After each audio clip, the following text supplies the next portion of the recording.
Welcome to శ్రీకారం రుచులు. ఇవాళ మనం టమాటా ఊరగాయ పచ్చడి ఎట్లా చేసుకోవాలో దాని తయారీ విధానం ఏమిటో తెలుసుకుందాం. ముందుగా వాటికి కావలసిన పదార్థాలు ఏమిటో ఒకసారి చూద్దాం. 1 కేజీ టమాటాలు, 100 గ్రాముల చింతపండు, 2 టేబుల్ స్పూన్ల ఆవాలు, పచ్చి ఆవాలను తీసుకుని వాటిని మిక్సీలో పట్టి ఈ విధంగా పౌడర్ చేసుకోవాలి. 100 గ్రాముల కారం, 150 గ్రాముల సాల్ట్, 150 మిల్లీగ్రాముల ఆయిల్, 2 టేబుల్ స్పూన్ల మెంతులు. వీటిని వేయించుకుని మిక్సీ పట్టుకుని ఈ విధంగా పౌడర్ చేసుకోవాలి. తర్వాత 1 టేబుల్ స్పూన్ పసుపు తీసుకోవాలి.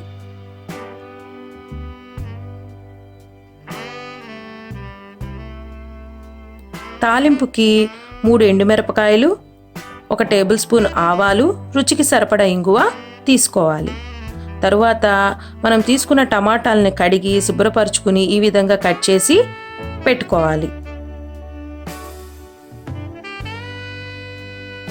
ఒక బూరెల ముక్కడు తీసుకుని దాన్ని పొయ్యి మీద పెట్టి వేడెక్కాక 1 టేబుల్ స్పూన్ ఆయిల్ వేసుకుని మనం కట్ చేసి పెట్టుకున్న టమాటాలను వేసి మనం మూత పెట్టుకోవాలి.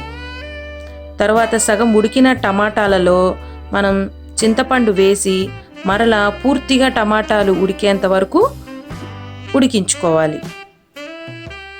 పొయ్యి మీద పెట్టుకుని మరలా పూర్తిగా ఉడికేంత వరకు ప్లేట్ పెట్టుకుని మనం టమాటాలని ఉడికించుకోవాలి. ఈ విధంగా టమాటాలు ఉడికిన తర్వాత వాటిని చల్లార్చుకుని మిక్సీ జార్లో పట్టి ఈ విధంగా పేస్ట్ చేసుకోవాలి. ఈ పేస్ట్లో ఉప్పు, కారం,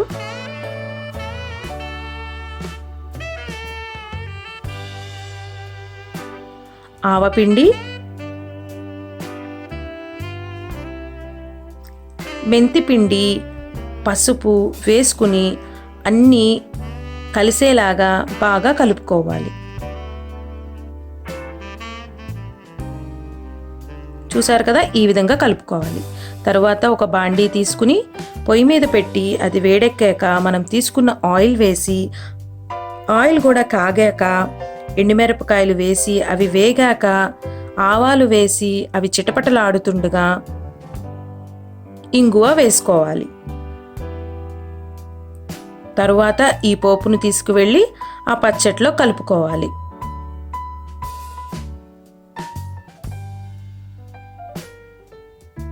ఈ విధంగా కలుపుకోవాలి. ఈ ఆయిల్ అంతా వేడి చల్లారిన తర్వాత దీన్ని ఒక గిన్నెలోకి తీసుకుని పెట్టుకోవాలి. ఇది మనకు 1 నెల పాటు నిల్వ ఉంటుంది. చూశారు కదా, నోరూరించే టమాటా ఊరగాయ పచ్చడి రెడీ. ఇది చక్కగా వేడి అన్నంలో 1 స్పూన్ టమాటా పచ్చడి వేసుకుని తిన్నారంటే చాలా రుచిగా ఉంటుంది.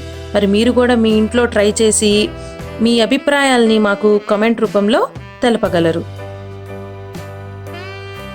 మీకు కనుక ఈ రెసిపీ నచ్చినట్లయితే లైక్ చేయండి, కామెంట్ చేయండి మరియు షేర్ చేయండి. సబ్స్క్రైబ్ చేయడం మాత్రం మర్చిపోమాకండి. Thanks for watching this video.